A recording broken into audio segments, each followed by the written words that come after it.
mengintegrasikan karyawan itu dengan organisasi, kemudian memotivasi, kemudian kepemimpinan, kesepakatan kerja atau perjanjian kerja, dan penanganan keluhan. Di sini kita akan pelajari saja yang dua terakhir, yakni kesepakatan kerja dan penanganan keluhan. Yang ini silahkan dibaca sajalah dalam konteks-konteks lain, ya. Ada seperti di manajemen strategi dan sebagainya, atau juga di nanti memang mata kuliah kita ini kan Bapak Ibu sudah pelajari sebagian di semester lalu, semester genap ya, karena Anda genap terlebih dahulu kemudian masuk ke ganjil, ya ini mata kuliah penilaian kinerja dan kompensasi ya. Sudah dilewati, sudah lulus.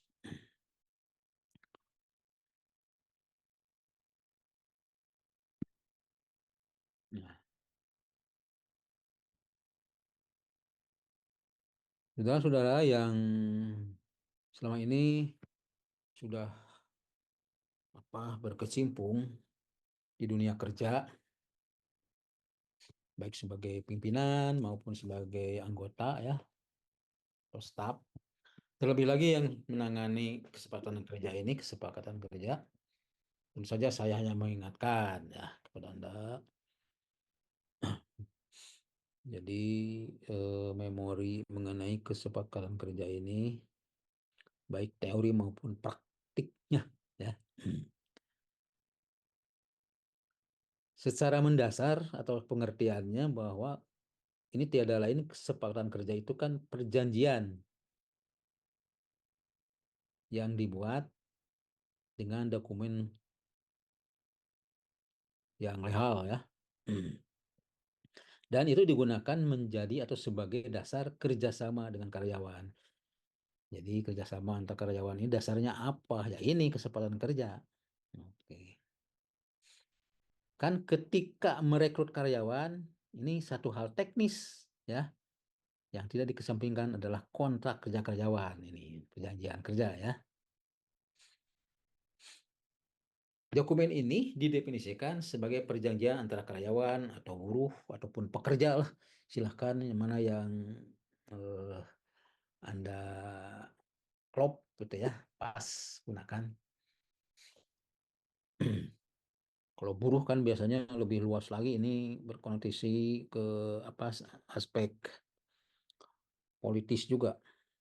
Kalau karyawan ini kan organisatoris, pekerja karyawan itu organisatoris. Kalau buruh itu ya masuk lebih luas lagi, masuk bargaining ya, employee. Antara karyawan atau pekerja atau buruh ini dengan pengusaha, dan di situ dimuat syarat-syarat kerja, hak kewajiban ya dari karyawan maupun pengusaha, dua-duanya lah, dua pihak. Karena Anda kan memahami hubungan antara karyawan atau antara pengusaha dengan karyawan itu adalah hubungan kepentingan ya. Apa kepentingannya? Pengusaha kepentingan dengan profit, dengan keuntungan. Karyawan kepentingan dengan upah. Ini menurut ahli ini kan seolah bertentangan, makanya perlu disatukan. Kalau pengusaha ingin keuntungannya sebesar-besarnya, itu bisa menekan upah karyawan. Demikian juga kalau karyawan menginginkan menuntut upah yang setinggi-tingginya, itu bisa menekan keuntungan dari perusahaan. Ini tentu saja menjadi suatu hal yang penting. Apa pentingnya? Nah, yang mendasar itu yang gini, pertanyaan mendasar itu ya, yang dimaksud mendasar itu. Di antaranya adalah demikian. Seperti Bapak dan Ibu tanyakan kepada informan dalam penelitian kualitatif, yang mendasar, yang filosofi ini ya. Kenapa penting? Nah, di sini jika terjadi permasalahan, nah kedua belah pihak ini selalu memerlukan rujukan dokumen resmi yang disepakati bersama atau keduanya. Ya. Jadi di sini kan pengusaha, karyawan itu sepakat kan hak dan kewajiban masing-masing. Dan itu setelah ditandatangani, maka baik pengusaha maupun calon karyawan telah menyetujui semua isi yang dicantumkan di dokumen tersebut. Itu ya maksudnya.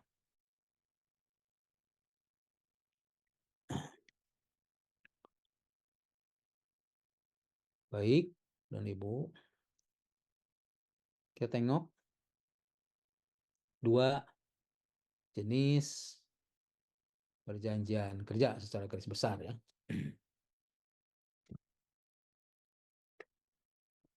Ada perjanjian kerja untuk waktu tertentu, PKWT, perjanjian kerja waktu tertentu. Dan perjanjian kerja untuk waktu, nah ini bedanya, tidak tertentu. Tambahan satu T ya, tidak. PKWTT. Oke. PKWT ini di dasar perjanjiannya ini didasarkan pada jangka waktu atau jenis pekerjaan sifatnya terbatas. Ya, di PP 35 2021. PKWT ini tidak bisa berlaku pada pekerjaan yang bersifat tetap, namanya juga waktu tertentu ya, atau dikerjakan secara rutin dalam waktu yang lama. Ya, tidak berlaku nih ketentuan-ketentuan PKWT ini. Apa saja yang termasuk sini PKWT ini? Ya, pekerjaan yang dapat diselesaikan dalam waktu yang tidak terlalu lama, sifatnya musiman, atau pekerjaan yang berhubungan dengan produk dan kegiatan baru yang masih dalam tahap percobaan. Yang percobaan juga masuk sini PKWT. Ya. Masa kerjanya. Nah, masa kerja atau jangka waktu kontrak dalam PKWT ini diatur sesuai dengan kesepakatan dalam kontrak kerjasama antara pekerja, maaf, dan perusahaan. Maaf nih, pekerja ya, dan perusahaan. Tetapi batas maksimalnya tidak bisa lebih dari 5 tahun. Nah, oke, Bapak dan Ibu. Setelah masa kontrak habis, maka bisa dilakukan perpanjangan ya, ataupun mengakhiri perjanjian atau dialihkan menjadi statusnya PKWTT. Tetaplah ya. Sederhananya, ya, kerjaan dalam PKWT ini disebut dengan pekerjaan karyawan kontrak. Gampang lah. Karyawan kontrak, pekerja kontrak. Hanya kan kalau hukum itu harus ketat bahasanya. Harus baku. Oke. Lalu kita tengok yang PKWTT yang tidak tertentu. Ini jenis pekerjaan ya, janjian antara pekerja dengan pengusaha, tujuannya untuk membentuk hubungan kerja yang bersifat tetap. Oke. Ya. Di sini dalam perjanjian kerja waktu tidak tertentu ini, PKWTT ini dibolehkan adanya masa percobaan. Nah, sebetulnya. Nah, ini menunjuk pada Undang-Undang 13 2003, masa percobaan tersebut paling lama 3 bulan dan tidak bisa diperpanjang. Jadi perbedaan utama antara PKWTT dan PKWT, status hubungan kerja dan lama masa kerjanya. Oke ya. Tidak ada batasan waktu ya hubungan kerja yang terbentuk melalui PKWTT ini. Tidak memiliki batas waktu yang jelas. Berarti hubungan kerja ini bisa berlangsung hingga usia pensiun atau bahkan jika pekerja meninggal dunia. Jadi sampai meninggal dunia. Maksudnya masa pensiun atau sebelum pensiun itu meninggal dunia. Lalu tidak harus tertulis ya di sini, bisa tertulis ataupun lisan. Tapi tentu saja nantinya karena dunia sekarang ini kan dunia modern semakin eh, digital nantinya ya tulisan logik ya. Ya, PKWT ini bisa buat secara tulis atau lisan sesuai dengan ketentuan yang berlaku.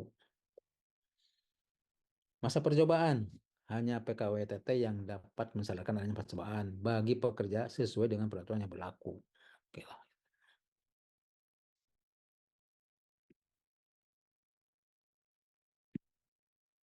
Baik, Bapak Ibu, kita tengok ini yang PKWT ini ya. Ada dua, yakni pekerja harian lepas dan pekerja kontrak. Nah, ini di Kepmenaker 100 tahun 2004.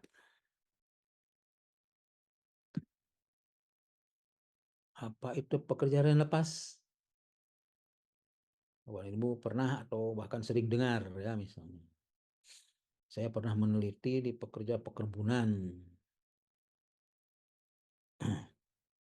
Pekerja yang bekerja pada pengusaha untuk melakukan sesuatu pekerjaan tertentu dan dapat berubah-ubah dalam hal waktu maupun volume pekerjaan dengan menerima upah yang didasarkan atas kehadiran pekerja secara harian. Nah, ini kan.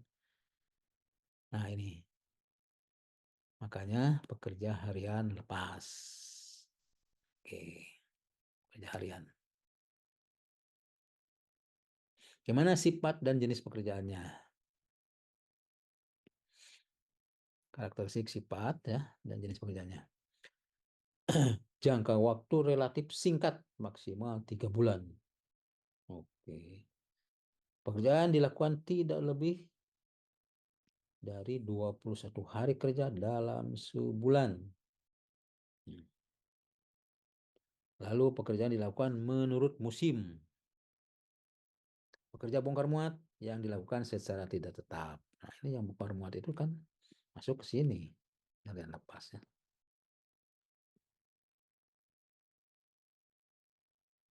Bagaimana kewajiban pengusaha atas pekerja harian lepas ini?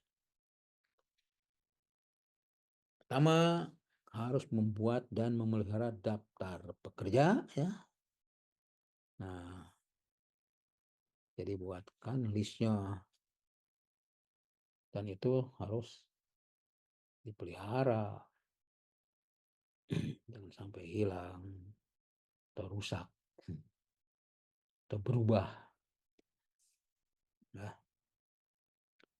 kemudian membayar upah tidak kurang dari ketentuan upah minimum regional ya, dan mengikut sertakan pekerja dalam program BPJS Ketenagakerjaan. Nah, atau dulu jam sostek wajib ya.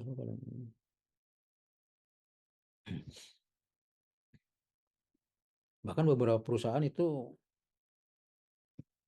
di samping BPJS juga karena BPJS kan wajib ditambah lagi juga dari yang dikelola oleh swasta ya. Ada dua kadang-kadang.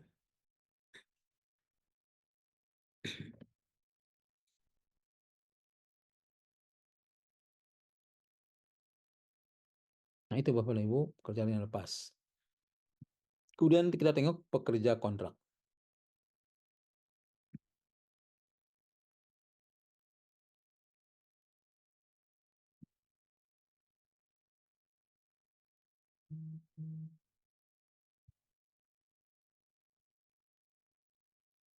Coba kita cermati dulu pekerja kontrak itu apa sih? Ya namanya juga pekerja kontrak ya. Jadi pekerja yang bekerja pada suatu instansi dengan kerja waktu tertentu yang didasari atas suatu perjanjian atau kontrak dapat juga disebut dengan perjanjian kerja waktu tertentu, yaitu perjanjian kerja yang didasarkan satu jangka waktu yang diadakan untuk paling lama 2 tahun dan hanya dapat diperpanjang 1 kali untuk jangka waktu maksimal 1 tahun. Nah, ini di Undang-Undang 2003 ya tentang ketenagakerjaan di pasal 59 ayat 1.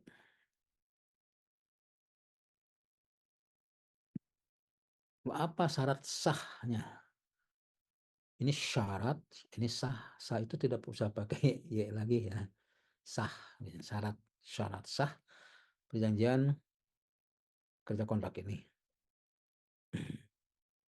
Jadi kesepakatan ini para pihak mengikatkan dirinya. Intinya dari pekerjaan ini adalah kesepakatan. Berarti harus dilakukan atas persetujuan pengusaha dan pekerja. Nah, ini digarisbawahi secara sukarela ya. Nah, ini sukarela.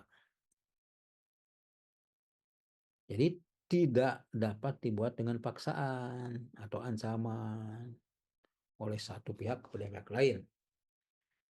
Ini tidak boleh, jelas ya, pengusaha tidak boleh mengancam, memaksa kerja kontrak ini. Sebaliknya juga pekerja tidak boleh mengancam pengusaha. Jadi kan saya pekerja kontrak di sini, gitu ya, atau buruh di sini. Kalau tidak, saya akan melakukan bla bla bla bla yang akan bisa merugikan perusahaan ini. Kemudian ada kecakapan ini untuk ini nih, kecakapan untuk ini nih, kecakapan untuk membuat suatu perikatan, ya, perjanjian. Jadi kedua belah pihak ini harus orang-orang yang merupakan subjek hukum, yakni telah dewasa atau berumur minimal 18 tahun. Makanya bisa menjadi perkara hukum kalau mempekerjakan anak-anak ya di bawah ini. Atau sudah pernah menikah. 15 tahun tapi pernah menikah. Lalu juga waras dan tidak mengalami gangguan jiwa atau hilang ingatan. Tidak ODGJ ya.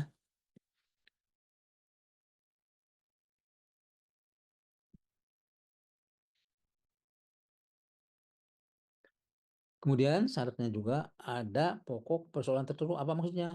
Nah, ini maksudnya wajib memiliki objek sebagai pokok persoalan, yaitu pekerjaan itu sendiri ya. Jadi digambarkan dalam sebagaimana yang sudah kita pelajari job description ya. Yang mencakup tugas dan tanggung jawab karyawan, uraian jabatan ya.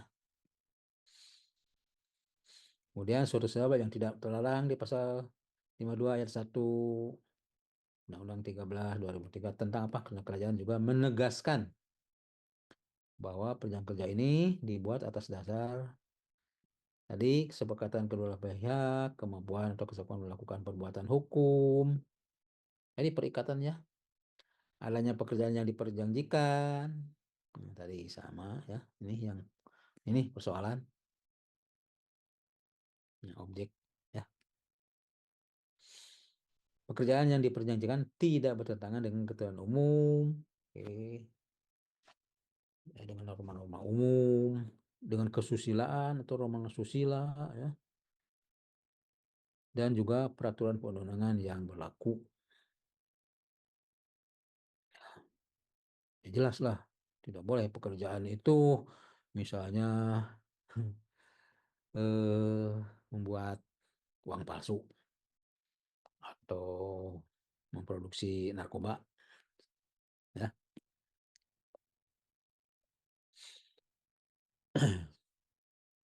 Di KUH Perdata, Kitab Undang-Undang Hukum Perdata, itu apabila pekerja kontrak tidak memenuhi persyaratan akan dapat dibatalkan, yaitu apa?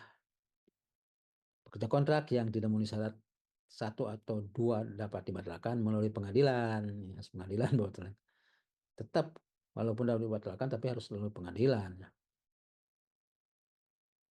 Misalnya begini nih, kita Uni sudah melakukan perjanjian ini. Ini walaupun bukan kerja ya, dengan Cakra. Nah, untuk membatalkan itu, kalau misalnya ada yang tidak terpenuhi, di situ syaratnya bisa dibatalkan, tapi harus melalui pengadilan tetap. Nggak bisa begitu saja, batal, nggak bisa. Namun, jika tidak ada keberatan atau pengajuan ke pengadilan, ia tetap berlaku mengikat para pembuatnya. Tuh ya kan. Contohnya kontrak yang dibuat atas dasar ancaman dapat diajukan ke pengadilan untuk dibatalkan. Makanya harus ya. Kalau sudah terlanjur dibuat itu kan, dan itu akan merugikan, harus ke pengadilan untuk membatalkannya.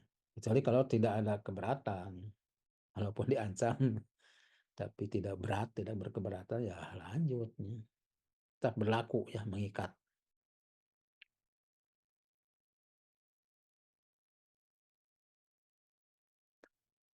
Oke.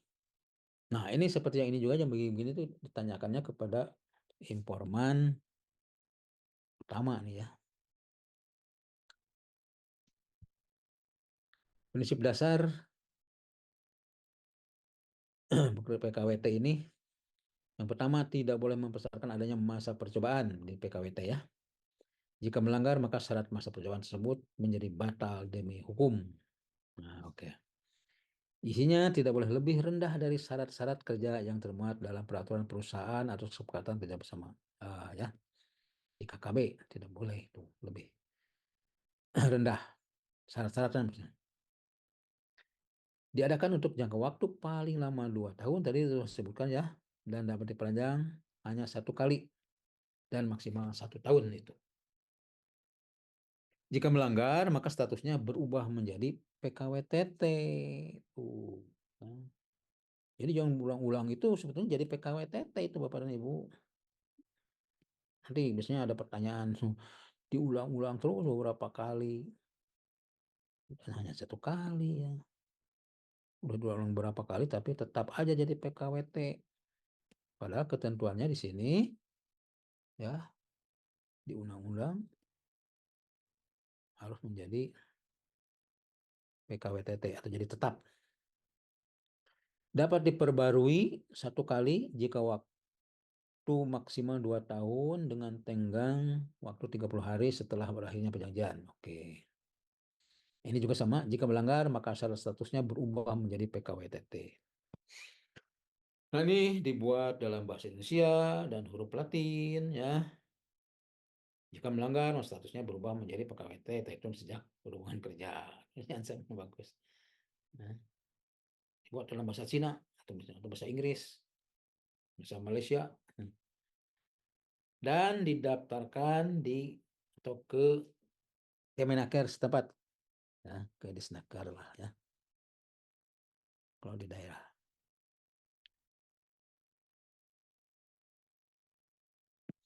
Kita lihat syarat sahnya perjanjian waktu pekerjaan kerja waktu tertentu. Ada 2, subjektif dan objektif. Ya, dari aspek subjektif dan objektif. Ingat Bapak dan Ibu, kalau subjektif itu atau subjektif itu masuk kembali ke diri kita. Ya. Kalau objek itu di luar kita. Nah.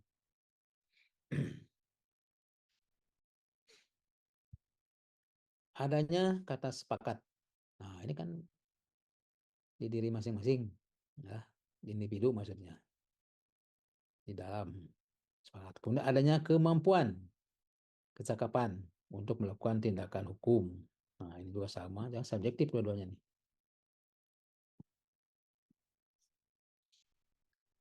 Objektif yang ada di luar individu, ya adanya pekerjaan tertentu. Tadi yang objek gitu ya. Dan tidak bertentangan dengan undang-undang, ketertiban umum, dan kesusilaan, buat tambahkan dan lain-lain norma ya sosial, termasuk norma agama.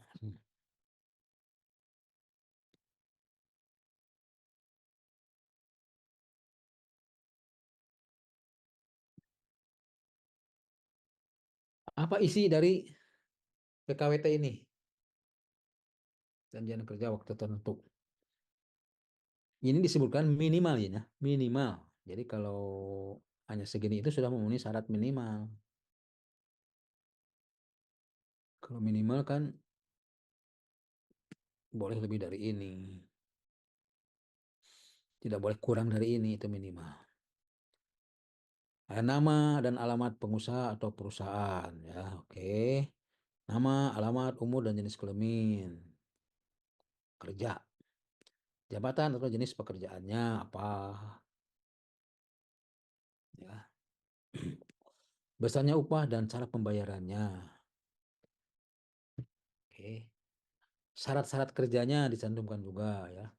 Masuk kualifikasi, pengalaman dan sebagainya lah. Jangka waktu berlakunya, tempat dan lokasi kerja. Tempat, tanggal perjanjian kerja dibuat. Boleh jadi berbeda ini. Ya. Tempat dan lokasi kerja bisa berbeda dengan ini. Dan tanggal mulai berlaku serta berakhirnya perjanjian kerja. Oke, Ibu.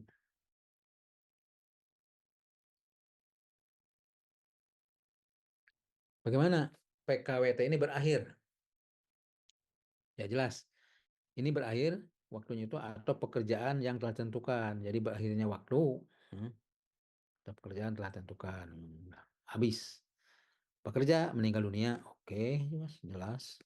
Pengusaha meninggal dunia, nah, tapi harus disepakati bersama sebelumnya nih. Berakhirnya karena batal demi hukum atau dibatalkan oleh keputusan pengadilan.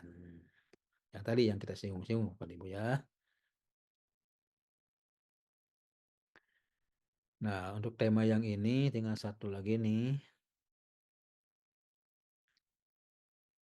Pentingnya PKWTT. Dari PKWT ke PKWTT. Ini kita tekankan sajalah. Pentingnya itu dalam hal memberi manfaat baik pekerja maupun pengusaha. Apa itu? Kepastian hubungan kerja. Jadi PKWTT itu memberikan kepastian bahwa hubungan kerja itu bersifat tetap tanpa batasan waktu yang jelas atau yang ditegaskan ya. Ini manfaat ya. Kemudian perlindungan bagi pekerja. Ya jelas dengan menjadi pekerja tetap ini, pekerja mendapatkan jaminan akan kestabilan pekerjaan sehingga mereka memiliki rasa aman dalam menjalankan tugas-tugasnya. Kenapa? Karena dia eh, memiliki kestabilan, kepastian ya, rasa aman dari sisi jaminan kerjaan. Walaupun belum tentu nyaman juga ya, yang penting aman saja dulu. Kemudian fleksibilitas pengusaha, apa maksudnya? PKWTT ini jelas memberikan fleksibilitas bagi pengusaha dalam manajemen sumber daya manusia karena mereka itu dapat mempertahankan pekerja dengan hubungan kerja yang tetap tanpa harus membatasi waktu kontrak. Oke. Dan perlindungan hukum bagi kedua belah pihak tentu saja ya. Hak dan kewajiban pekerja dan pengusaha menjadi lebih terdefinisikan lah ya.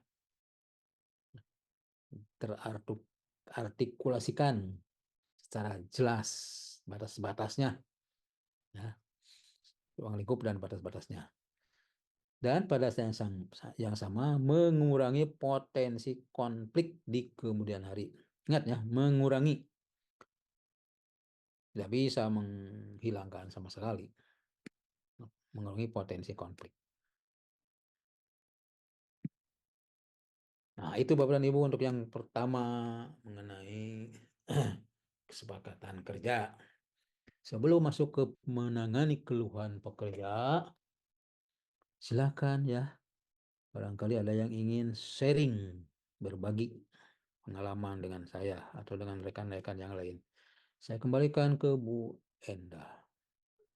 Terima kasih Pak Dokter. Ya, baiklah teman-teman, ini ada yang ingin sharing terkait pengalaman di tempat kerja.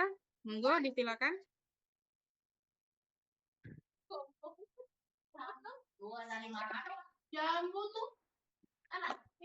Ada ya, kalau nggak ada nggak apa-apa, nanti kita lanjut.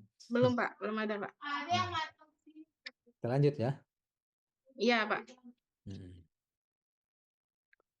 Oke, kita lanjut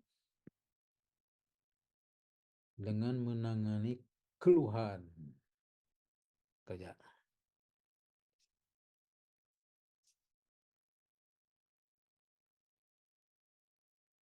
Emangnya pekerja mengeluh? Ya banyak yang mengeluh ya justru ini. Dan ini mengganggu secara psikologi organisasi, mengganggu keluhan pekerja itu. Bisa berpotensi mengganggu produktivitas mereka. Ya, memangnya masalahnya apa sih?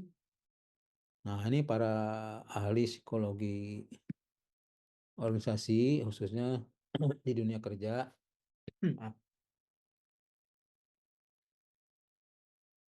masalah karyawan itu terdiri atas dua hal saja, dua yang pokoknya, ya, dua kategori. Pertama itu masalah diri sendiri, yang keduanya masalah ekstern. Jadi masalah individu dia dan masalah yang di luar dia. Nah, atau ini lingkungan kerja lah. Nah, gitu.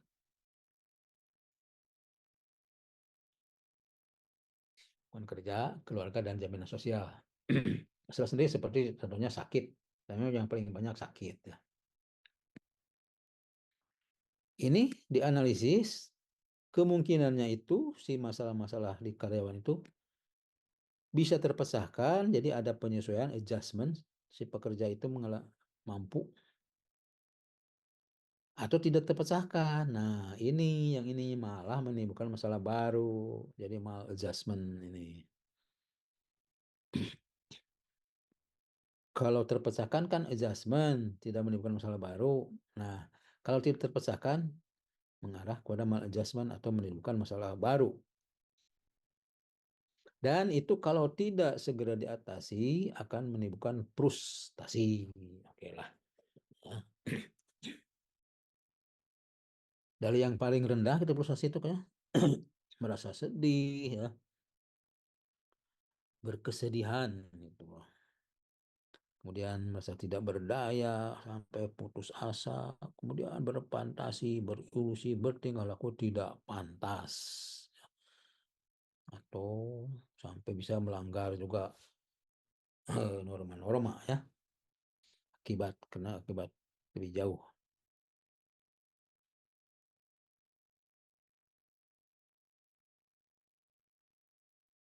Langsung saja kita tengok bagaimana ini pemecahannya.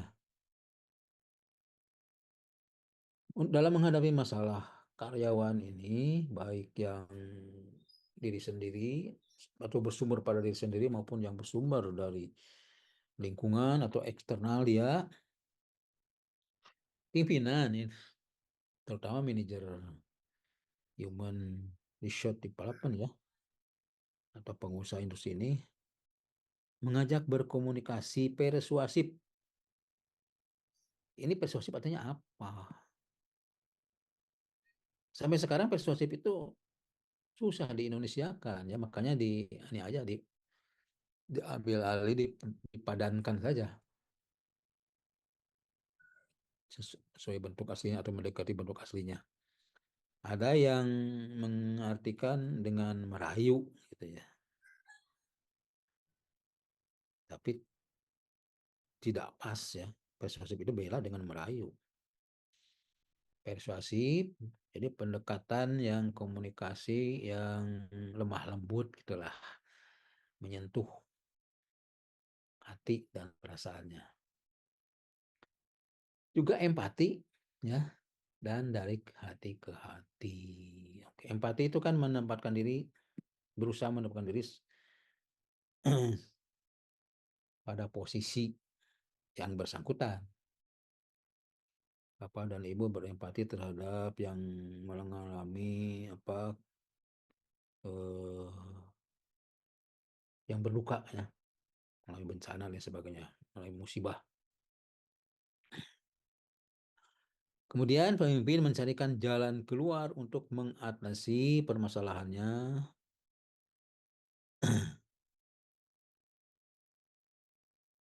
Andai kata ini bukan andai kata sulit, maka melakukan konseling.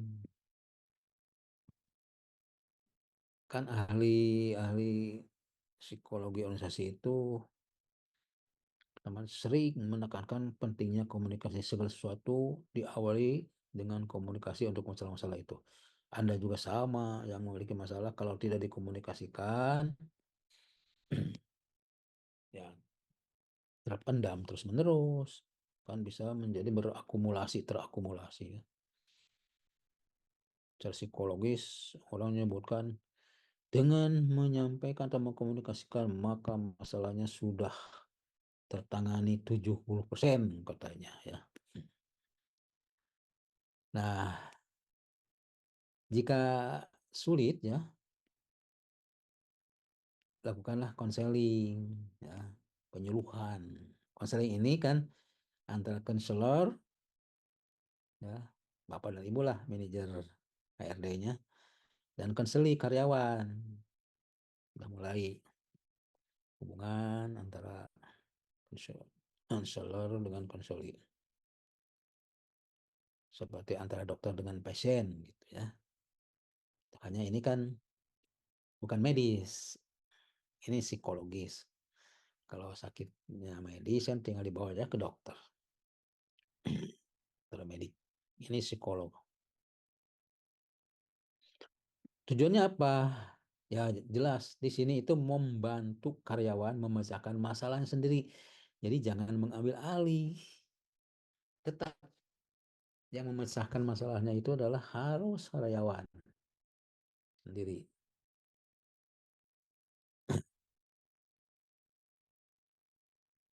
Jangan diambil alih oleh Bapak dan Ibu sebagai manajer ataupun pembantu manajer misalnya ya. Asisten manajer.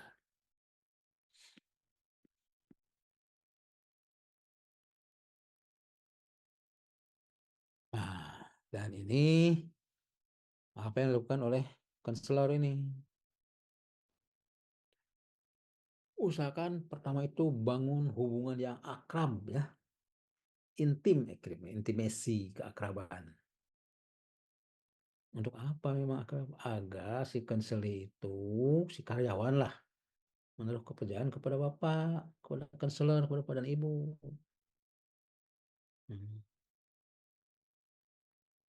Ramah ya, Bapak dan Ibu itu menanyakan berbagai hal secara lemah lembut, tadi kan sampaikan. Tidak lagi terlalu kepada hubungan-hubungan tugas, hubungan resmi.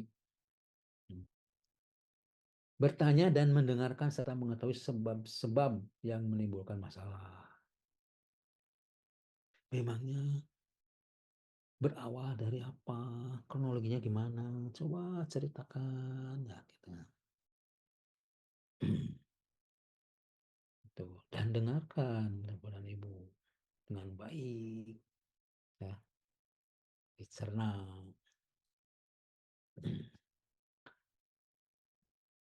Kemudian mengetahui masalah, menganalisis dan mendiagnosis. Mendiagnosis ya. Ini kan seperti apa dokter juga, hanya ini kan psikolog atau psikiater. Jadi kalau yang sudah terlalu apa parah ya, ini sini psikolog nih, konselor. Dianalisis, diurai. Memang ada hubungan dengan apa? Hubungan dengan keluarga, ya. Pekerjaan gimana kondisinya. Lalu dibantulah karyawan oleh Bapak dan Ibu itu agar mengetahui dengan jernih masalah yang dihadapinya. Jernih apa maksudnya? Jadi emosi itu jangan meluap-luap, jangan kesedihan yang berlanjut, keterlaluan ya, sehingga melankolis. Oke. Nah, di sini juga Bapak dan Ibu harus memiliki kemampuan memberikan sugesti, pengaruh. Makanya untuk konselor ini ada uji kompetensinya karena dilatih, biasanya ada pelatihan-pelatihannya. Bagaimana cara-cara memberikan pengaruh yang mendalam, yang memberikan efek positif kepada konseli ya. Di sini kepada karyawan untuk menyadari akan permasalahannya, akan potensinya, ya, dan juga berani untuk kemudian tampil percaya diri, mulai mengatasi permasalahannya. Nah, kan di sini kan agar si konseling ini menjadi berani menyelesaikan masalah sendiri. Kemudian memberikan nasihat berdasarkan pengalaman, wawasan yang terkait dengan masalah konseling. Jadi kan seorang karyawan atau seorang dalam hal ini jadi konseling itu pada masalah tertentu dialami juga oleh karyawan-karyawan lain yang boleh jadi itu pernah ditangani juga oleh konselor, oleh manajer. Ya. Sampaikanlah kawan Anda juga si anu kan sama seperti ini.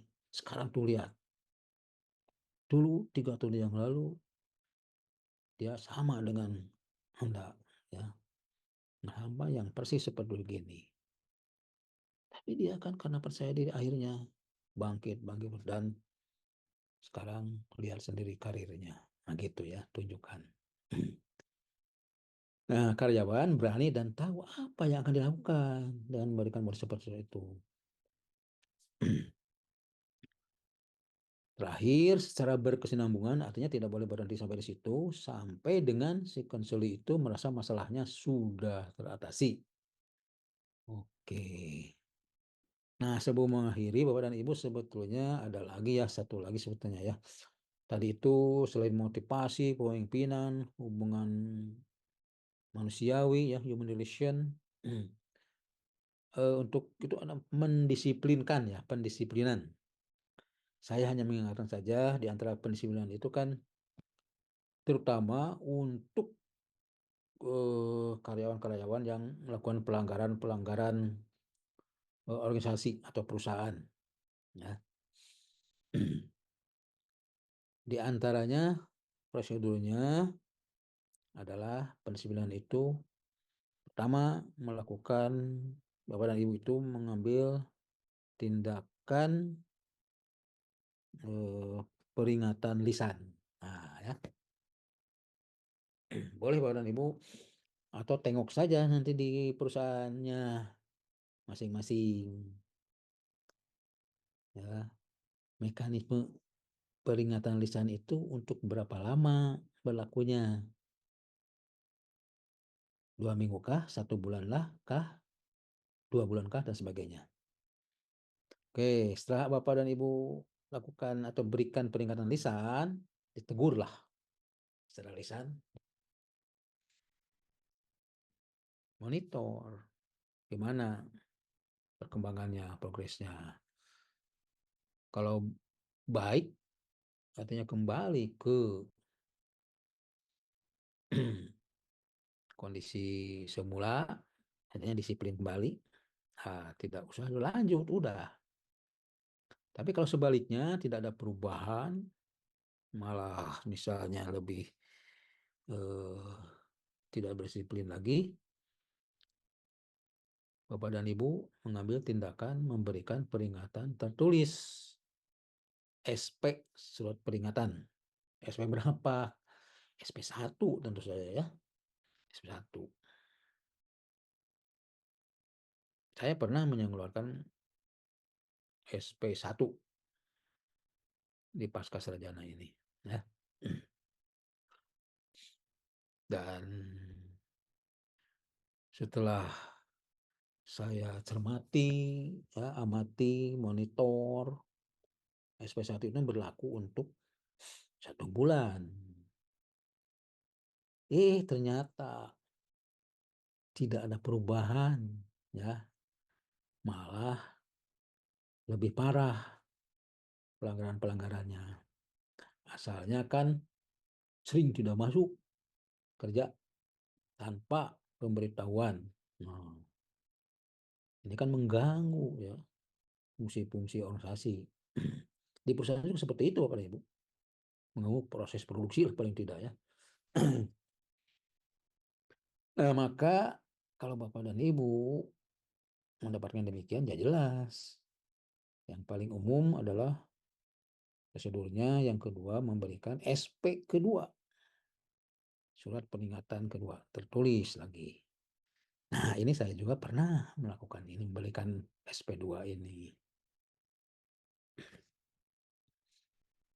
Alhamdulillah setelah saya cermati ada perubahan yang cukup signifikan. Kenapa? Karena ditambah lagi dengan penegasan dari rektor bidang apa, DWR2 lah, bidang administrasi, kepegawaian, keuangan, dan sarana prasarana ya. Anda setelah mendapatkan SP1 ini, SP2 ini, tidak ada lagi kesempatan, gitu ya, ditegaskan. Kalau sampai keluar nanti peringatan lagi atau apapun namanya, kecuali Anda itu akan di PHK, katanya gitu, kan dipecat. Dia bahasanya pecat. Nah, tampaknya dia berpikir, alhamdulillah saya tidak sampai memberikan surat ke rektor. Demikian juga ya di perusahaan-perusahaan seperti ini ya, perusahaan-perusahaan yang mengikuti mekanisme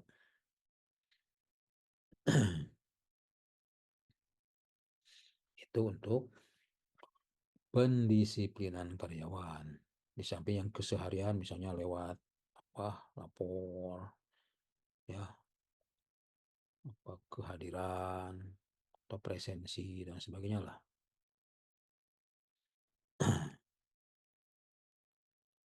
Itu Bu Endah ya, dua hal pokok dalam pengintegrasian ini yang dapat saya sampaikan kepada Ibu semua.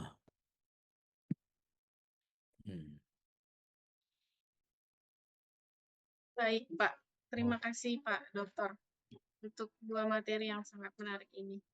Teman-teman ada yang mau bertanya? Oke, ada Ibu Sinatun Nikmah. Silakan Ibu Sinatun Nikmah.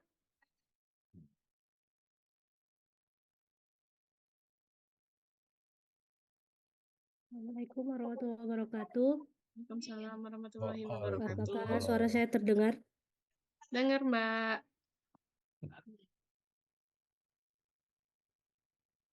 Izin off cam ya, Pak, Oke. karena sinyalnya kurang bersahabat.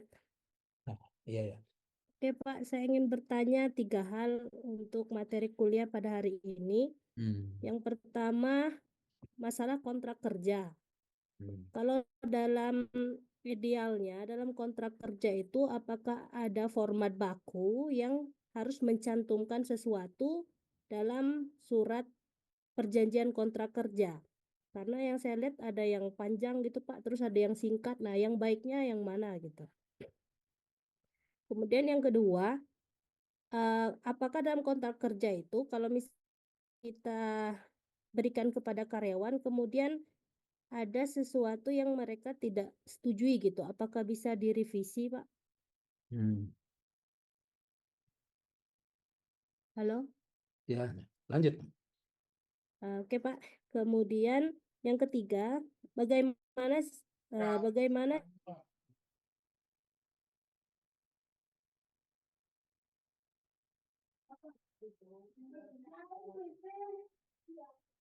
Bagaimana, Pak? Gimana, Mbak Siphatun? Mbak Sinyalnya Nikmah? barangkali. Iya, ini Pak. Tadi ada yang ditangkap satu pertanyaannya itu Hmm. bagaimana format perjanjian kerja gitu. Wah, Hmm. terlempar keluar nih beliaunya. ya. Iya ya. Oke, Pak, maaf, Pak. Udah masuk lagi. Silakan.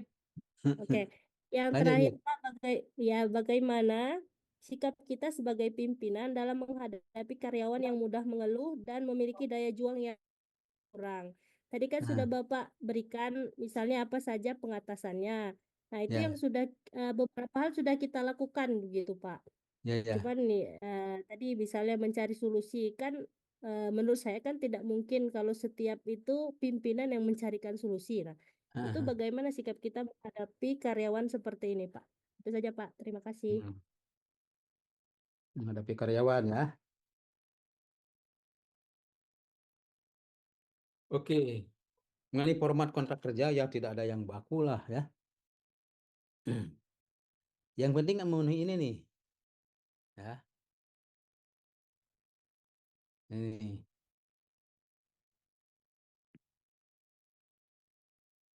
yang penting sepakat para pihaknya dan itu jelas harus sukarela ya.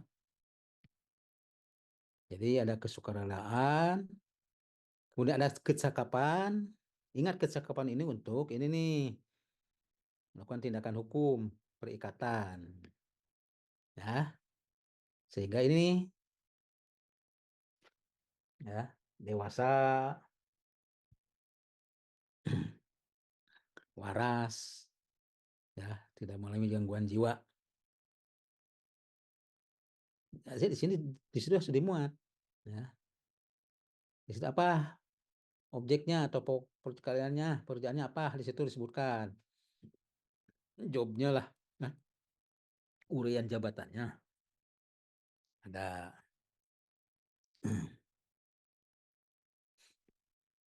Ini ya yang tadi disampaikan. Jadi yang panjang, yang pendek, mungkin yang panjang itu diuraikan gitu ya. Yang pendek hanya intinya saja. Bahkan saya tanya coba, apakah harus penjanjian kerja itu memakai materai? Coba. Kalau di kami pakai materai, Pak. Nah, harus tidak? Iya, ya ini karena membiasakan yang benar, bukan membenarkan yang biasa, kan di kami biasanya Iya. itu ada perjanjian kerja itu tetap ada materainya gitu, Pak. Oke, memang secara hukum tidak dipersyaratkan itu ya. Dipersyaratkan. Kata ahli hukum tenaga kerjaan, hukum industri lah ya, hubungan industrial. Itu materai itu kalau terjadi permasalahan ya mau dibuat lagi silahkan bermaterai gitu. Tapi untuk di awal itu perjanjian tidak diharuskan karena undang-undang tidak menyebutkan demikian. Lalu ada yang sudah pakai materai ya nggak apa-apa, bagus saja, ya bagus. Karena ini bukan hubungan hukum, ini hubungan kerja katanya. Jadi disinilah bedanya antara core manajemen, core administrasi dengan core-nya hukum gitu.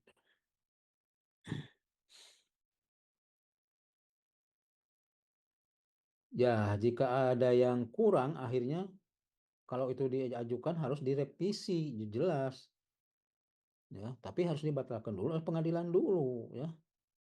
Tadi sudah dikatakan harus dibawa dulu ke pengadilan lalu direvisi. Itu ya Bu Nikmah ya. Ya, Pak, baik. Siapa lagi? Ada lagi nih? Nah, ini tadi ada yang pertanyaan terakhir Bu Nikmah itu, Pak.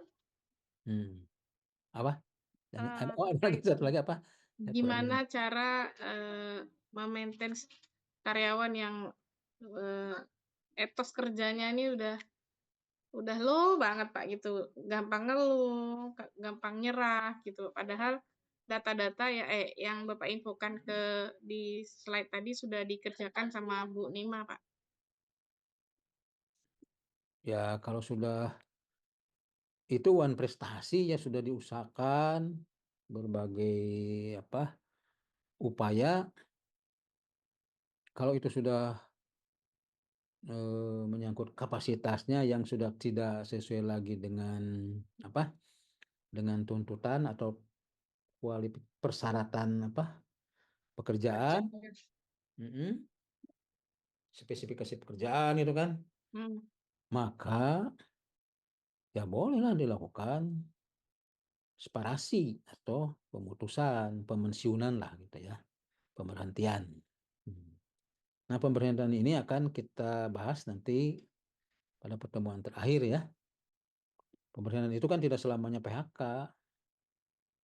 pemensiunan dalam arti tidak secara terpaksa, termasuk yang memang sudah waktunya diberhentikan gitu ya. Tapi ditunjukkan dokumen-dokumennya memang sudah ada upaya-upaya ke arah itu. Kalau itu memang misalnya tadi permasalahannya adalah bersifat keluhan atau karena ada hambatan-hambatan dan sudah ditangani, kemudian kalau pendisiplinan sudah disiplinkan juga, maka pada akhirnya bisa dilakukan separasi atau pemutusan ya, atau pemberhentian pekerjaan tersebut. Demikian Bu Nikmah ya. Oke Pak, izin bertanya lagi. Kalau misal untuk pemutusan hubungan kerja itu apakah harus diawali dengan surat peringatan atau boleh langsung diberhentikan? Begitu Pak. Bagaimana ya Pak? Apa? Kan peringatan itu dalam pendisiplinan ya. Pendisiplinan itu adalah peringatan-peringatan dulu. Jadi jelas PHK tersebut berarti diawali dengan pendisiplinan dulu karena menyangkut pelanggaran-pelanggaran ya dari karyawan. Karena biasanya kalau tidak ada peringatan terlebih dahulu dia akan disalahkan juga perusahaan itu atau organisasi ya. Dan karyawan biasanya dalam posisi yang kuat. Di UNIS ada yang gitu, ada pernah terjadi ya, tanpa ada peringatan dulu, tanpa ada pendisiplinan, di PHK saya diberhentikan. Akhirnya kan yang bersangkutan nuntut ya, membawa pengacara dan terus terang kita kalah ya di peradilan industrial, hubungan industrial. Itu Bu Nikmah ya. Oke, baik Pak. Terima kasih. Pak, Ya, ada boleh lagi? sedikit menambahkan? Oke, sebentar nih. Siapa nih yang ngomong ya? Siapa Izin yang Bu, yang raisen Bu. yang Izin raise hand? Pak Dadan ya? Oke. Oke, Betul, Bu. silakan Pak Dadan. Silakan Pak Dadan. Baik. Ya, baik, terima kasih. Sebelumnya jelas suara saya Bu, karena saya Jelas, ada di jelas. gunung Bu. Waduh. Di Clear Gunung Pak, clear Salak. banget. Sip, oke, lanjut ya. Assalamualaikum Pak Dokter dan teman-teman sekalian ya. Salam. Ada beberapa mungkin ini sedikit gambaran Pak ya, tapi nanti mungkin saya minta pencerahan dengan Pak Dokter. Kebetulan saya sudah bekerja tenaga kontrak Pak. Cuman kontraknya bukan di perusahaan, tapi lembaga. Nah, lembaga yang menandatangani PPK ya. Oh, ya. Pejabat membuat komitmen yang bersumber anggaran dari APBN, tapi kalau tidak salah nama anggarannya BPJ Pak, pengadaan barang dan jasa. Nah, kemudian yang akan saya tanyakan, apakah ada bedanya Pak antara komitmen perusahaan yang notabene kalau perusahaan berarti direktur ya yang menandatangan, kalau dengan lembaga Pak yang kita tanda tangan. Nah, karena yang terkait dengan yang tadi materi berikutnya PKWTT dan PKWT Pak ya. Nah, itu kan kalau di perusahaan ada masa kerja. Ada yang di atas 5 tahun kalau selesai, kalau berhenti atau keluar gitu ada tunjangan. Ini saya udah hampir 10 tahun berhenti aja Pak gitu. Nah, pertanyaan saya apakah ada bedanya Pak antara lembaga yang menandatangan atau perusahaan yang menandatangan gitu, rujukannya apakah Perpres atau yang sekarang lagi musimnya ketenagakerjaan Pak ya. Itu mungkin Pak pertanyaan saya Pak. Terima kasih. Assalamualaikum warahmatullahi wabarakatuh. Salam.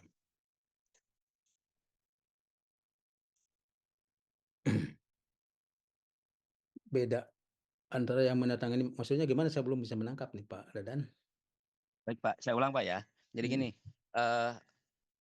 yang kita tanda tangan itu kalau di kita kan lembaga Pak, anggaplah Kementerian Desa gitu, tapi dimandatkan ke PPK Pak. Pejabat membuat komitmen, di situ ada namanya, ini nyambung dengan pertanyaan tadi sebutnya, ada namanya Code of Conduct itu, yang larinya PHK, SP dan sebagainya gitu. Nah, kalau yang ditandatangan oleh PPK, yang lembaga itu tidak mengenal yang namanya masa kerja Pak. misalnya 5 tahun dapat tunjangan atau apa namanya ya, yang masa kerja gitu kalau selesai. Tapi kalau perusahaan biasanya ada Pak. Karena saya dulu sempat mengalami juga bekerja di perusahaan asing 8 tahun ya. Begitu perusahaannya keluar kita dapat sesuatu Pak. Nah pertanyaan saya itu Pak, rujukannya Pak ya. Rujukannya apakah yang Perpres tadi atau sekarang Undang-Undang Ketenagakerjaan gitu Pak. Itu mungkin Pak. Oh iya. Ya sekarang Ya kan makasih Pak. semuanya dikembalikan ke undang kerjaan ya. Ya. Boleh jadi Pak Dadan ini diperpanjang lagi gitu kan? Ya betul Pak. Kontrak Sudah kerjanya. hampir 10 tahun Pak.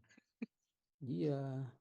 Itu sebetulnya kalau begitu itu menurut ketentuan yang sekarang harus menjadi pekerja tetap, tidak PKWT harusnya ya.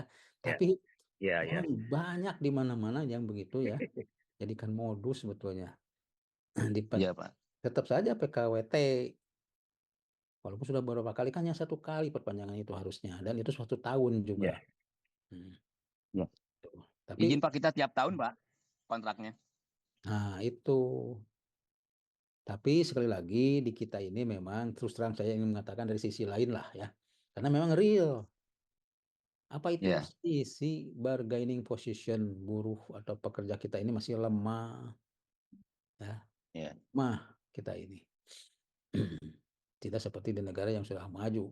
Mereka sangat kuat bargaining positionnya bisa melakukan pressure. Ini pressure kita ini Ya. kan kalau sudah spiral gitu, spiral ya dipiralkan baru bisa. Itu pun kalau tidak dikawal entah gimana ya dari sisi hukum itu. Baik termasuk dalam hukum ketenagakerjaan ya Pak Dadan. Ya. Ini. Tapi dari sisi politik saya tidak bisa berbicara lebih banyak lagi lah. Itu politik dan kebijakan. Memang muncul politik Pak banyak ini Pak. Makanya harus semakin kuat itu posisi buruh itu. Tapi buruh tidak akan kuat selama di kita ini memang penawaran buruh lebih banyak daripada pekerjaan gitu ya. Kan? Jadi kan harga buruh rendah karena banyak penawaran tenaga kerja sementara lowongan kerja kurang, sangat kurang. Sekarang ini juga di sektor negara ASN ya, 3K Pak ya. yang P3K-nya juga jadi rebutan kadang ya. Ya kan Ya. kontrak juga itu. Ya. P3K itu. Ada apa 3K, ada ASN kan sekarang ini. Itu ya Pak Dadan. Siap ya Pak, makasih Pak. Referensinya memang banyak yang dialami sama oleh Pak Ya. Dadan ini. Saya rasa Oke. banyak Pak kawan-kawan juga. Oke, Ya, makasih, Pak. makasih Pak Dadan. Sama-sama. Selanjutnya Sama-sama, Bu. Abang nih, Bang Mainanda Afif Azhar. Silakan Bang. Baik Bu, terima kasih untuk waktunya. Assalamualaikum warahmatullahi wabarakatuh. Selamat sore Pak Edi. Sore, salam sore. Ada beberapa pertanyaan Pak yang ingin saya ajukan terkait dengan PKWT tadi ya Pak. Mungkin ada beberapa perusahaan ataupun fenomena mengenai bahwa karyawan PKWT itu apa ya, maksudnya itu selama dia diberikan kontrak, mereka itu diberikan ijazah aslinya Pak, sehingga ada yang perusahaan mengambil ataupun apa ya dibilang ijazah aslinya itu Pak ditahan gitu Pak ya. Jadi kalau dari pendapat Bapak itu seperti apa? Nah, yang kedua, kemudian ini ada beberapa perusahaan ya Pak ya yang memberikan kontrak sama karyawannya itu perpanjangnya minimal 3 Pak. Ya mungkin dari 3, 6 gitu Pak. Karena kan kalau kita lihat dari prinsip dasar PKWT di sini kan lebih dari 1 kali Pak gitu. Jadi menurut Bapak seperti apa? Kemudian pertanyaan ketiga ya Pak, terkait dengan keluhan karyawan atau pekerja. Ini kita ambil contoh ada karyawan yang sering sakit Pak. Setiap bulan dia mengajukan izin sakit dan memberikan memang suatu keterangan sakit. Namun kan ini berdampak kepada produktivitas dalam bekerja, Pak. Sehingga karyawan tersebut punya dengar-dengarnya itu isunya adalah kita dari perusahaan memberhentikan karyawan tersebut dikarenakan karyawan tersebut sering sakit, sehingga dari kepala departemennya meminta bantuan lah kepada dari departemen HR untuk bisa memberhentikan karyawan tersebut dengan alasan karyawan tersebut gampang sakit ataupun sering sakit dan tidak masuk kerja, Pak. Jadi dari tiga tersebut mohon pendapat dari Bapak, Pak. Terima kasih, Pak. Baik, Pak Enanda. Ijazah yang ditahan itu tidak ada di ketentuannya, ya. Kan ketentuannya itu ada persyaratan, memang boleh jadi perusahaan itu mempersyaratkan, ya, mempersyaratkan mengenai kualifikasi, dan itu ditunjukkan atau paling tidaklah ada bukti, misalnya fotokopinya yang dilegalisir gitu ya. Lalu kenapa banyak perusahaan yang menahan ijazah aslinya? Itu kebanyakan motivasinya karena khawatir mereka akan hari sebelum akhir kontrak kerjanya gitu. Kebanyakan begitu ke arah sana ya. Ya harusnya dikejar ke KKB-nya itu sendiri, apakah memang di KKB-nya ada itu sebagai perusahaan. Kalau tidak ada ya itu tidak sah itu penahanan ijazah itu. Ya. Kalau disebutkan kerjaannya itu tinjauan secara hukum lah, hukum hubungan industrial. Dan saya juga mengetahui itu banyak terjadi, termasuk saudara-saudara saya juga sama, Mbak. Saudara jauh saya juga sama begitu ya, di perusahaan-perusahaan ditahan ininya ijazahnya. Nah, yang kedua perpanjangan itu kan hanya berlaku 1 kali dan itu 1 tahun lamanya. Kalau itu dilanggar itu maka dia harus menjadi karyawan tetap atau tidak tertentu namanya. Tetap itu tidak tertentu kan waktunya. Tapi lagi-lagi ini seperti yang tadi disampaikan oleh Pak Dadan juga, banyak pelanggaran seperti itu. Ya, ya diperpanjang terus-terusan. Tapi karena bargaining position itu rendah, lemah, ya terima saja, terima terus. Itulah negara kita ya, masyarakat negara kita yang masih posisi tawar, tenaga kerjanya masih lemah. Yang sering sakit, ya ini di penanganannya tadi ya ada penanganan keluhan, yang penting ada prosedur. Kalau sudah prosedurnya diikuti atau dijalankan, bisa itu pada akhirnya diberhentikan oleh perusahaan. Ada lah di perusahaan-perusahaan yang bagus itu ada itu ketentuan-ketentuan seperti itu. Ya. Dan itu tidak melanggar. Kenapa? Karena dipertahankan juga kan tidak produktif ya.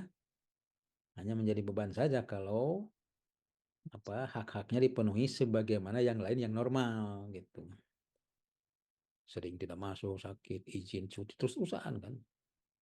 Ya, izin sakit saja kan untuk dokter itu istirahat paling 3 hari. Kalau ini berbulan-bulan gimana? Nah, biasanya perusahaan-perusahaan memberhentikan lah. Kecuali memang ada kebijakan lain ya, perusahaannya sudah hebat misalnya. Kecuali itu ada santunan di luar itu, tapi diberhentikan dulu biasanya kalau ada santunan.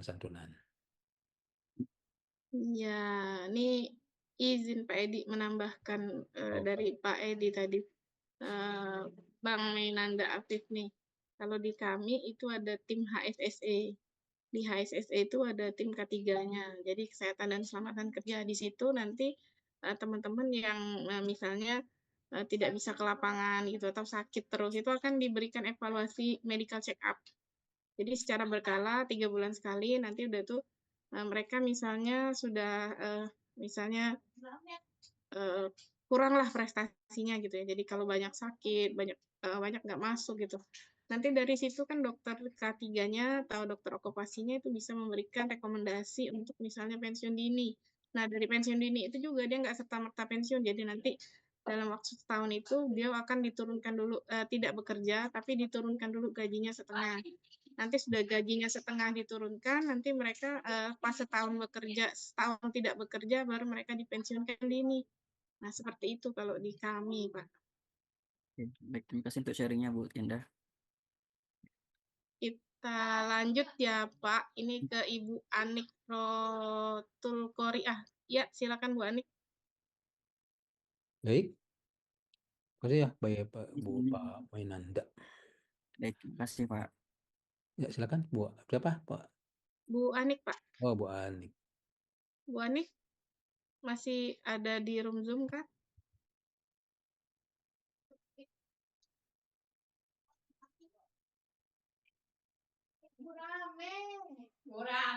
Oke, kayaknya Bu Anik belum bisa nyambung nih, Pak. Kita langsung ke Pak Wiwi nih.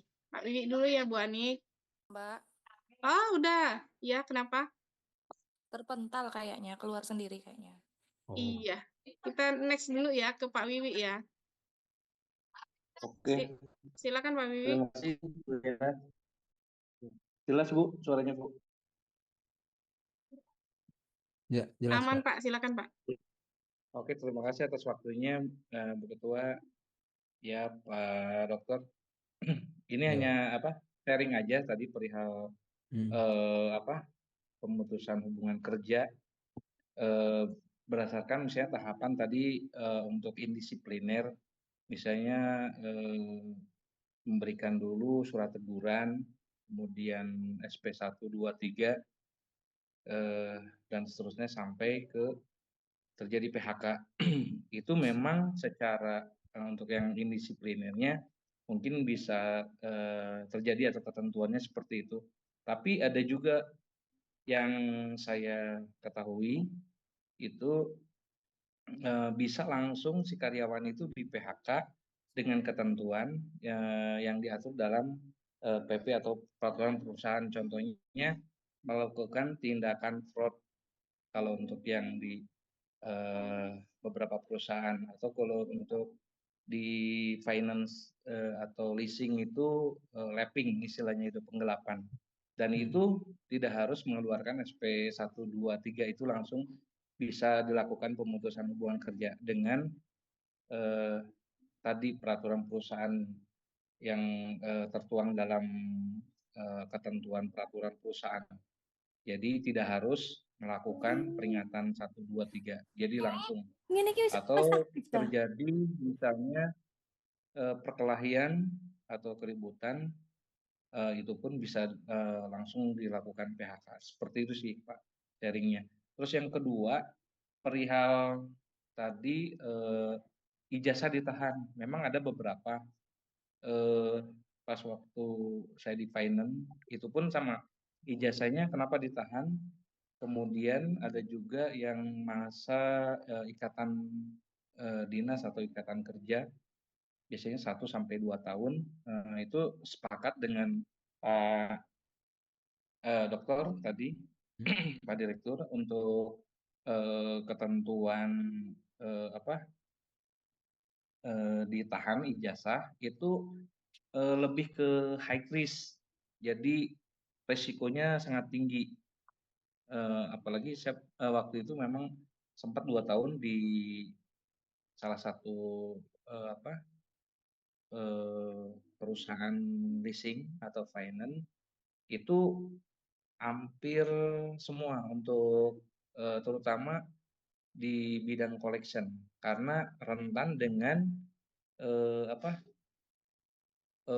cash pickup. Jadi bawa uang untuk setoran seperti itu. Termasuk di perbankan pun ada beberapa seperti itu. Kalau untuk Pak Dokter sama Pak, itu lebih kekhawatiran perusahaan dan high risk sampai nanti pada saat evaluasi kemudian diaudit sampai memang dinyatakan memang tidak ada case atau kasus pada saat mengundurkan diri atau keluar dari perusahaan baru diberikan. Nah, apabila terjadi sesuatu, katakanlah ada temuan, nah itu akan diproses dan ijazah itu juga sebelum selesai itu masih ditahan. Itu aja Pak Dokter dari ini. Terima kasih Bu Ketua. Assalamualaikum warahmatullahi wabarakatuh. Waalaikumsalam. Waalaikumsalam. Terima kasih Pak Wiwi. Oke, selanjutnya ini Bu Anik nih. Bu Anik udah masuk belum nih? Assalamualaikum, sudah terdengar suaranya, Bu? Oh, aman. Ya, lanjut Oh Bu. ya, alhamdulillah. Oke, Bu. Iya. Terima kasih atas kesempatannya ya, Pak Edi, Dokter Edi. Yo. Pertanyaan saya, kan di sini ada perusahaan di tempat saya, Pak ya, menuntut karyawan sesuai target hingga karyawan tersebut mengalami stres kerja, Pak. Namun perusahaan tersebut juga memberi pelayanan konselor, Pak, bagi karyawan biar tidak stres pekerjaan kayak gitu, Pak. Bagaimana melihat kejadian seperti ini, Pak? Nah, apa guna konselor tersebut jikalau tuntutan pimpinan membuat karyawan stres kerja kayak gitu, Pak? Oke, gitu Bisa aja ya. diberi- Iya. Saya ingin terima kasih Bu Anik ya. Saya ingin menegaskan kembali dulu yang dari Pak Wiwik, betul itu. Kalau pelanggaran seperti tindak kriminal gitu ya, masa diperingatkan, langsung aja diproses itu mah ya. Seperti di pemerintahan juga sama ya. Institusi tertentu, misalnya karyawannya melakukan pelanggaran-pelanggaran tindak pidana misalnya, itu kan diserahkan langsung ke yang berwenang, dan kalau sudah ada keputusan resmi ya diberhentikan terus saja, diproses. Jadi pendisiplinan itu untuk hal-hal yang bersifat keorganisasian, ya, keteknisan organisasian, kerja lah, hubungan kerja. Nah ini dari pertanyaan Bu Anik, berarti perusahaannya besar kalau menyediakan konselor ya Bu Anik? Iya, perusahaannya besar, Pak. Termasuk perusahaan ternama di sini di tempat saya gitu, Pak. Nah, kebetulan tuh karyawannya tuh sampai karena saya juga membuka layanan konselor juga, Pak, di tempat saya kayak gitu kan. Nah, perusahaan dan karyawan tuh perusahaan itu intinya dia menceritakan kalau dia stres kerja karena tuntutan dari pimpinan. Nah, dan pimpinan tersebut juga memanggil konselor lain, Pak, dalam arti konselor lain untuk menangani orang yang stres kerja kayak gitu loh, Pak. Nah, kayak gitu kan kejadian seperti itu kan apa ya Pak guna konselor Pak ya jika tuntutan pimpinan membuat karyawan stres kerja kayak gitu loh Pak. Iya sangat berguna lah ya. Iya. Karena dengan teknik-tekniknya, dengan pendekatan-pendekatannya, berarti perusahaan itu sudah memprediksi, mengantisipasi sedemikian rupa secara baik ya, bahwa pekerjaan ini memang target-targetnya berpotensi membuat beberapa karyawan atau 1-2 karyawan gitu ya, tentu bisa mendapat stres di tempat kerja, namanya istilahnya, stres di tempat kerja. Nah, lalu disediakan layanan-layanan seperti itu, berarti sudah bagus tuh yang perusahaan demikian. Jelas kepentingannya adalah untuk memelihara stabilitas kerja dari karyawan, juga produktivitas kerjanya. Ya. Dan itu sudah merepresentasikan perusahaan bisnis yang berstandar internasional dari sisi itu ya, dari sisi berstandar internasional biasanya. Karena di luar negeri itu stres di tempat kerja itu ditangani dengan baik biasanya ya. Ada petugas khusus seperti kontrak-kontrak dengan konselor ya. Itu Bu Anik ya. Jadi saya termasuk yang mengidentifikasi bahwa perusahaan itu mengikuti ketentuan dan prosedur yang dipersyaratkan ya, oleh undang-undang, bahkan oleh ketentuan yang berlaku di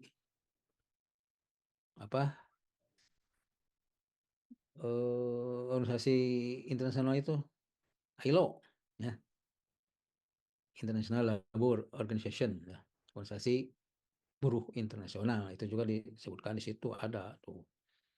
Dan juga di Asosiasi Manajer Indonesia misalnya di AMI ada juga tuh di sana. Pak, tapi endingnya itu Pak ya, karyawan tersebut itu memutuskan, dan konsultasi ke saya juga, memutuskan untuk resign Pak, atau keluar kayak gitu, karena dia mengalami tuntutan yang semakin banyak, sehingga kan tidak nyaman dengan pekerjaannya kan, kayak gitu Pak ya. Nah, Ya berarti itu ke tingkat keberhasilannya perusahaan itu rendah untuk mereduksi yang resign ya. oke, Jadi Pak. boleh jadi turnover-nya tinggi kalau demikian. Ya. Karena jelas seperti yang Bu Anik sampaikan, mungkin tuntutan kerjanya sangat tinggi lah ya. Sementara mungkin kompensasinya memang gimana kompensasinya? Sesuai UMR Pak, sesuai UMR ya, tinggi juga sih Pak perusahaan itu Pak, karena perusahaan besar juga di sini Pak. Kompensasinya sesuai UMR. Sehingga apa ya, karyawan tersebut tuh sebenarnya awalnya tuh memang dikuat-kuatkan kerja di situ Pak, karena iya, karyawan tersebut dikuat-kuatkan karena tuntutan keluarga juga Pak ya, sebagai kepala keluarga kayak gitu Pak. Namun karena apa ya, tuntutan yang semakin banyak begitu membuat dia stres, akhirnya dia untuk memutuskan untuk keluar dari pekerjaan tersebut. Oh, berarti dari sisi kompensasinya, tunjangannya masih rendah ya. Iya. Di situ kekurangannya. Jadi harus ada konsistensi untuk pekerjaan-pekerjaan yang risikonya tinggi, resting lah ya. Itu harus sesuai kompensasinya dari sisi tunjangannya. Misalnya yang bekerja di sektor nuklir itu kan sangat tinggi risikonya, itu tunjangannya besar. Ya. Atau yang pekerja di dasar laut misalnya ya, pengelasan dasar laut itu besar. Nah ini mungkin stressing dari sisi psikologis, tekanan target-target itu harus besar tunjangannya.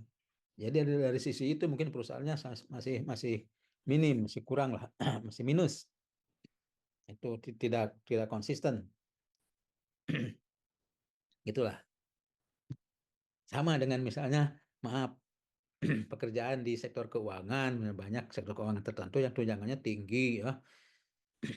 Mengapa?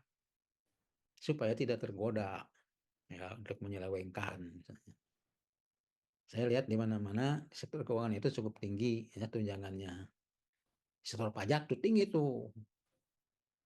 Kenapa? Kalau sektor pajak itu banyak yang resign dulu itu. Kenapa? Pemerintah sudah mendidik sedemikian rupa di setan, lalu diangkat jadi PNS. Tidak lama pada keluar dan mendirikan perusahaan sendiri menjadi konsultan pajak. Nah, sekarang itu dibuatlah peraturan tidak boleh resign ya dalam waktu sekian puluh tahun misalnya. Lalu pada saat yang sama diimbangi dengan tunjangan yang cukup besar. Dan kalau maksa keluar harus mengembalikan sekian gitulah. Saya tidak tahu persisnya. Pokoknya berat sekarang itu. Ya. Memang banyak termasuk yang kuliah di kita itu yang ke belakang-belakang nih yang kuliah di kita. Banyak konsultan pajak. Dan kesini-sini itu kan pajak itu harus mempersyaratkan hukum, sarjana hukum atau magister hukum. Walaupun dari startnya misalnya ngambil perpajakan kan ekonomi, ya, manajemen pajak. Nah, kesininya mengambil S2-nya di magister hukum. Ternyata dia itu konsultan pajak dan sudah mendirikan perusahaan dan cukup bonafit lah. Ya, dulu sebelum ada ketentuan boleh mundur. Sekarang Menteri Keuangannya kan ada beberapa tahun ke belakang itu sudah menerapkan aturan tidak bisa lagi resign ya sebelum sekian tahun misalnya. Kalaupun resign harus mengembalikan. Wah, berat sekarang itu. Ya. Itu Bu Anik ya. Baik, Pak. Terima kasih. Dengan tunjangan yang bagus. Oke, Mbak Anik, ini udah terjawab ya. Iya, Mbak Endah, terima kasih. Oh, Oke, udah dulu ya Mbak Endah. Iya, Pak. Kita harus rest dulu ini, saya harus sholat dulu karena masuk lagi nanti. Oke, berarti kita tutup ini ya, Pak? Udah aja lah, maaf ya yang lain. Oke, baik Pak. Iya Pak. Baiklah teman-teman, terima kasih Pak Edi atas pembelajaran yang kami dapatkan pada sore hari ini. Teman-teman, kita akan ketemu lagi 16.30 dengan Pak Dr. Tengku. Kita break dulu.